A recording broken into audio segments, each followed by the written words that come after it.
Hello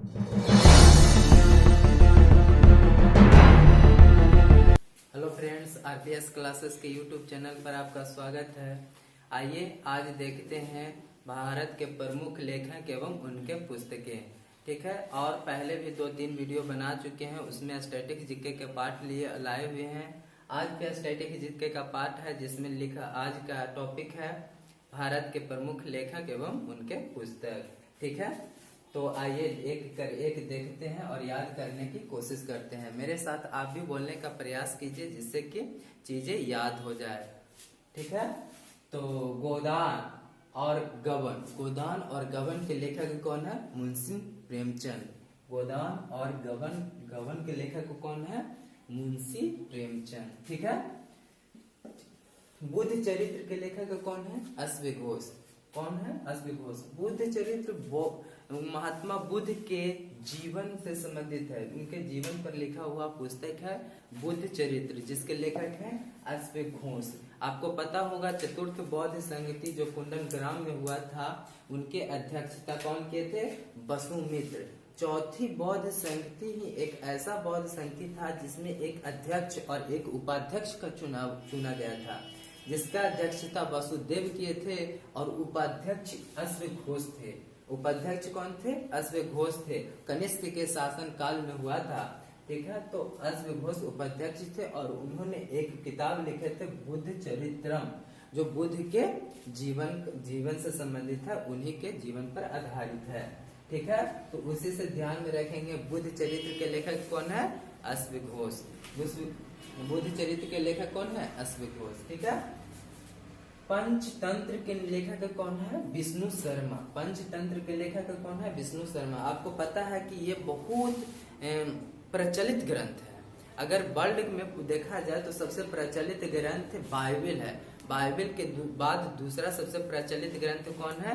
तो पंचतंत्र। ये पंचतंत्र किताब को बहुत कई भाषाओं में वर्णित किया गया है। ठीक है, तो पंचतंत्र है। पंचतंत्र के लेखक विष्णु शर्मा, याद रखेंगे। ठीक है, तीन करके फिर एक बार रिकॉल करते हैं। जैसे गोदान और गबन के लेखक कौन है? मुंशी प्रेमचंद है। बुद्ध चरित्र के लेखक कौन है? अश्वघोष है। पंचतंत्र के लेखक कौन है? विष्णु शर्मा है। ठीक है, हुमायूं नामा के लेखक कौन है? गुलबदन बेगम।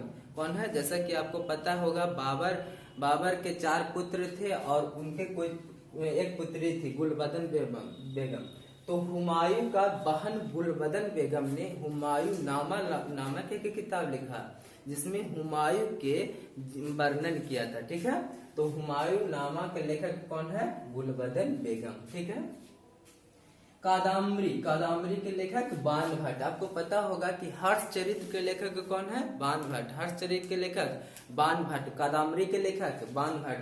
तो हर्षवर्धन के शासन काल में एक दरबारी कवि बाण भट्ट हुआ करते थे। उन्होंने हर्षवर्धन के जीवन से संबंधित एक किताब लिखे जिसे हर्ष चरित्र कहा जाता है, और एक और किताब लिखे जो कादम्बरी के लेखक बाण भट्ट। हर्षचरित्र के लेखक बाण भट्ट। ठीक है, तो इसे याद रखेंगे। महाभारत, आपको जानते हैं कि वर्ल्ड का सबसे बड़ा महाकाव्य कौन है? महाभारत है। कौन है? महाभारत। और उनके लेखक कौन है? अब महर्षि वेदव्यास। कौन है? महर्षि वेदव्यास। तो उसे याद रखेंगे कि महाभारत के लेखक कौन है? महर्षि वेदव्यास है। ठीक है, इंटरनल इंडिया के लेखक कौन है? इंदिरा गांधी। आपको पता हुआ इंदिरा गांधी एक बहुत बड़े लीडर थे। ठीक है, भारत के प्रथम महिला प्रधानमंत्री थी इंदिरा गांधी, और उन्हीं के शासनकाल में इमरजेंसी 25 जून 1975 को लगा था। तो इंदिरा गांधी बहुत बड़े लीडर थे। ठीक है, तो उन्होंने एक इंटरनल इंडिया एक किताब लिखा था, उनका लिखा कौन? इंदिरा गांधी। तो उससे याद रखेंगे इंदिरा गांधी। ठीक है, इंटरनल इंडिया के लेखक कौन है? इंदिरा गांधी। ठीक है, तो अब इससे रिकॉल कर लेते हैं एक बार। हुमायूं नामा के लेखक कौन है? गुलबदन बेगम। कादम्बरी के लेखक कौन है? बाण भट्ट। महाभारत के लेखक कौन है? वेद व्यास। और इंटरनल इंडिया के लेखक कौन है? इंदिरा गांधी। इंटरनल इंडिया का इंदिरा गांधी। ठीक है, आगे आते हैं। राजतरंगिणी के लेखक कलहन। आपको पता होगा कि कश्मीर के इतिहास कौन सा किताब से पता लगाया जाता है? राजतरंगिणी से। कौन सा किताब से? राजतरंगिणी से। और उसका लेखक कल्हण है, उनका लेखक कल्हण है। तो राजतरंगिणी का लेखक कल्हण। राजतरंगिणी कश्मीर के इतिहास के बारे में जानकारी देता है, ठीक है। उसके बाद अर्थशास्त्र। अर्थशास्त्र के लेखक चाणक्य। आपको पता होगा मौर्य वंश के संस्थापक चंद्रगुप्त मौर्य का प्रधानमंत्री ये चाणक्य थे, जिन्होंने एक किताब अर्थशास्त्र लिखे थे। इन्होंने राजनीतिक से संबंधित कैसा शासन होना चाहिए, प्रशासक होना चाहिए, किस तरह से शासन किया जाता है, तो उस हिसाब से एक किताब लिखे थे अर्थशास्त्र, जिसका लेखक कौन है? चाणक्य। जिसका लेखक चाणक्य। चाणक्य ने अपने अर्थशास्त्र को 15 अध्याय में बांटा था और प्रत्येक अध्याय के 12 प्राध्याय में बांटा थे, ठीक है। तो अर्थशास्त्र के लेखक कौन है? चाणक्य, ठीक है। गीत गोविंद। गीत गोविंद के लेखक जयदेव। गीत गोविंद किताब में आपको पता होना चाहिए श्री कृष्ण के गोपियों के साथ कैसा व्यवहार था, राधा के साथ कैसा व्यवहार था, उनके बारे में वर्णन किए हैं। तो गीत गोविंद के लेखक कौन है?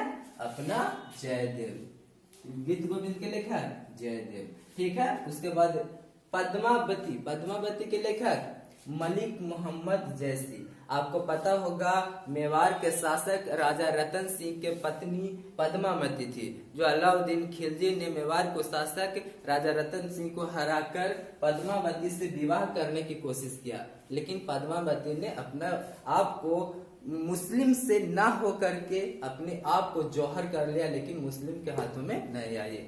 तो पद्मावत एक फिल्म भी आई है पद्मावत, जो आपको देखे होंगे, ठीक है। तो उसके लेखक कौन है? मलिक मोहम्मद जायसी। मलिक मोहम्मद जायसी। फिर एक बार रिकॉल कर लेते हैं, राजतरंगिणी के लेखक कौन है? कल्हण, ठीक है। अर्थशास्त्र के लेखक चाणक्य। गीत गोविंद के लेखक जयदेव और पद्मावत के लेखक मलिक मोहम्मद जैसी, ठीक है। इधर भी कुछ पुस्तकें हैं और उनके लेखक हैं। यामा। यामा के लेखक कौन है? महादेवी वर्मा। जैसे आपको पता होगा प्राकृतिक के हैं 4 दंत कुमार निराला वर्मा पंत, ठीक है। तो ये वर्मा होंगे, पंत है सूर्यकांत त्रिपाठी और निराला है, तो ये सब प्राकृतिक वर्ण है। उन्होंने एक यामा पुस्तक लिखे थे, उनका लेखक कौन है? महादेवी वर्मा, ठीक है। महादेवी वर्मा। तो यमा के लेखक महादेवी वर्मा, ठीक है। मुद्रा राक्षस के लेखक विशाख दत्त। मौर्य काल के इतिहास के बारे में मुद्रा राक्षस बताता है। जैसा अर्थशास्त्र बता रहा था चाणक्य लिखे थे, उसी के समानांतर विशाख दत्त एक लेखक थे, उन्होंने मुद्रा राक्षस लिखा था, जो मौर्य शासक के प्रशासक के बारे में उसी समय के बारे में जानकारी देता है। तो मुद्रा राक्षस के लेखक कौन है? विशाख दत्त। अष्टाध्याय। अष्टाध्याय के लेखक पाणिनि। मूलतः संस्कृत भाषा में लिखा गया अष्टाध्याय है, जो 8 अध्याय में बांटा गया है। यह व्याकरण का जनक पाणिनि को कहा जाता है। आपको पता होगा पाणिनि जी का जन्म एक महान कवि थे, उनका जन्म पटना में ही हुआ था, ठीक है। तो अष्टाध्याय के लेखक कौन है? पाणिनि। व्याकरण के जन्मदाता एक तरह से कहा जाता है। उन्होंने 8 अध्याय में अष्टाध्याय मैंने 8 अध्याय में बांटकर व्याकरण को समझाने का प्रयास किया है, ठीक है। 3 गो का रिकॉल कर लेते हैं। 3 गो को कौन कौन? यामा। यामा के लेखक महादेवी वर्मा, मुद्रा राक्षस के लेखक विशाख दत्त और अष्टाध्याय के लेखक पाणिनि। अष्टाध्याय के लेखक पाणिनि, ठीक है। उसके बाद मालती माधव। मालती माधव के लेखक भवभूति। मालती माधव एक प्रेम कथा है, ठीक है। मालती एक लड़की है और माधव एक लड़का है। दोनों में बचपन से लेकर युवा तक जिस तरह से प्रेम प्रसंग हुआ उसके बारे में लिखा गया है। मालती माधव, जिसका लेखक कौन है? भवभूति। जिसका लेखक भवभूति, ठीक है। बीजक। बीजक आपको पता है कि कबीर के शिष्यों ने कबीर के वचन को एक बुक में संकलन किया। उस बुक को बीजक कहा जाता है। कबीर के शिष्यों ने, आप जानते होंगे बहुत कबीर के शिष्य थे, तो उनको उपदेश देते थे। कबीर उनको उपदेशों को एक बुक में संकलन किया और उस बुक को नाम काची दिया? बीजक, उस बुक का नाम बीजक दिया। तो बीजक का लेखक क्या, किसको जाना जाता है? कबीर को। किसको? कबीर को। ठीक है। किताब उल हिंद, किताब उल हिंद के लेखक अलबरूनी, लेखक अलबरूनी। आपको पता होगा किताब उल हिंद को भारत का दर्पण कहा जाता है। इस किताब में भारत के शासन व्यवस्था, भारत के गणित, भारत के खगोल विज्ञान, मतलब बहुत सारे चीजों के वर्णन एक ही किताब में अलबरूनी ने कर दिए थे। इसीलिए इस किताब को यानी किताब उल हिंद को भारत का दर्पण कहा जाता है। इसी किताब से भारत में क्या क्या था उस दर्पण से पूरा निखार आता है। इसीलिए इस किताब को भारत का दर्पण कहा जाता है, जिसका लेखक किताब उल अलबरूनी थे। कौन थे? अलबरूनी। ठीक है। ये बहुत बड़ा खगोलविद, गणितज्ञ, दार्शनिक सब थे। तो किताब उल हिंद के लेखक कौन? अलबरूनी। ठीक है। 3 गो के फिर से रिकॉल कर लेते हैं। मालती माधव के लेखक भवभूति, एक प्रेम कथा। बीजक के लेखक कबीर है, जो उनको शिष्यों द्वारा संकलित किया गया है। किताब उल हिंद के लेखक अलबरूनी है। ठीक है। डिवाइन लाइफ के लेखक, अच्छा लाइफ डिवाइन अरविंद घोष है। और डिवाइन लाइफ 1936 में एक धार्मिक संस्था कौन किए थे? शिवानंद किए थे। कौन किए थे? शिवानंद। और इनका ब्रांच इवन विदेशों में भी है, ऑस्ट्रेलिया, कनाडा और बहुत विदेशों में है। तो सबसे पहले 1936 में धार्मिक संस्था के रूप में ऋषिकेश उत्तराखंड में एक संस्था स्थापित किए थे और धीरे धीरे बढ़ते बढ़ते विदेशों में प्रचलित किया था डिवाइन लाइफ, जिसका लेखक कौन है? शिवानंद। जिनका लेखक शिवानंद। एक होता है डिवाइन लाइफ, आपको कंफ्यूजन न हो इसीलिए एक ही साथ लिख दिए है, लाइफ डिवाइन। दूसरा है लाइफ डिवाइन। लाइफ डिवाइन के लेखक अरविंद घोष। आपको पता होगा कि भारतीय स्वतंत्रता संग्राम में अरविंद घोष का बहुत बड़ा रोल था। अरविंद घोष का ये असंत थे, तो इनका बहुत बड़ा हाथ था। इन्होंने एक किताब लिखे लाइफ डिवाइन, जिसमें भारतीय स्वतंत्रता संग्राम के बारे में कुछ जानकारी दी है। और एक महात्मा थे तो उनको बारे में भी लिखे हैं। ठीक है।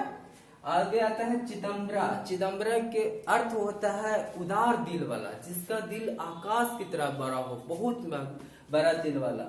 उन्होंने कौन लिखे हैं? चिदम्बरा सुमित्रा नंदन पंत। आपको पता होगा प्राकृतिक के हैं 4 दंत कुमार, निराला, वर्मा, पंत। तो सुमित्रा नंदन पंत, महादेवी वर्मा एक सूर्यकांत त्रिपाठी थे, जिनके निराला कहा जाता है उर्दू में। ठीक है। तो चिदम्बरम के लेखक कौन है? सुमित्रा नंदन पंत। 3 गो फिर रिकॉल कर लेते हैं। Divine life. डिवाइन लाइफ के कौन है? शिवानंद, जो 1936 में ऋषिकेश उत्तराखंड में एक संस्था, धार्मिक संस्था के स्थापना किए थे। उसके बाद लाइफ डिवाइन कौन लिखे हैं? अरविंद घोष। उसके बाद चिदम्बरा। चिदम्बरम के लेखक कौन है? सुमित्रा नंदन पंत। इस तरह से हम लोग किताबों को, उनकी लेखक, पुस्तकें और उनके लेखक देखने का प्रयास किए। आइए एक बार क्विक रिवीजन करते हैं। गोदान और गबन का लेखक कौन है? मुंशी प्रेमचंद। बुद्ध चरित्र के लेखक कौन है? अश्वघोष। पंचतंत्र के लेखक कौन है? विष्णु शर्मा। हुमायूंनामा के लेखक कौन है? गुलबदन बेगम। महाभारत के लेखक कौन है? वेद व्यास। कादम्बरी के लेखक कौन है? बाण भट्ट। राजतरंगिणी के लेखक कौन है? कलहन। इंटरनल इंडिया के लेखक कौन है? इंदिरा गांधी। अर्थशास्त्र के लेखक कौन है? चाणक्य। गीत गोविंद के लेखक जयदेव। पद्मावत के लेखक मलिक मोहम्मद जैसी। राजतरंगिणी के लेखक कलहन। यामा के लेखक महादेवी वर्मा। मुद्रा रक्षक के लेखक विशाख दत्त। अष्टाध्याय के लेखक पाणिनि। मलिक मोहम्मद मालती माधव के लेखक भवभूति। बीजक के लेखक कबीर। किताब उल हिंद के लेखक अलबरूनी। डिवाइन लाइफ के लेखक शिवानंद और लाइफ डिवाइन के लेखक अरविंद घोष। चिदम्बरम के लेखक सुमित्रा नंदन पंत। इस तरह से हम लोग प्रमुख पुस्तकें एवं उनके लेखक देखने का प्रयास किए। तो आप वीडियो अच्छा लगे तो सब्सक्राइब कीजिए, लाइक कीजिए और दोस्तों के साथ शेयर कीजिए। धन्यवाद।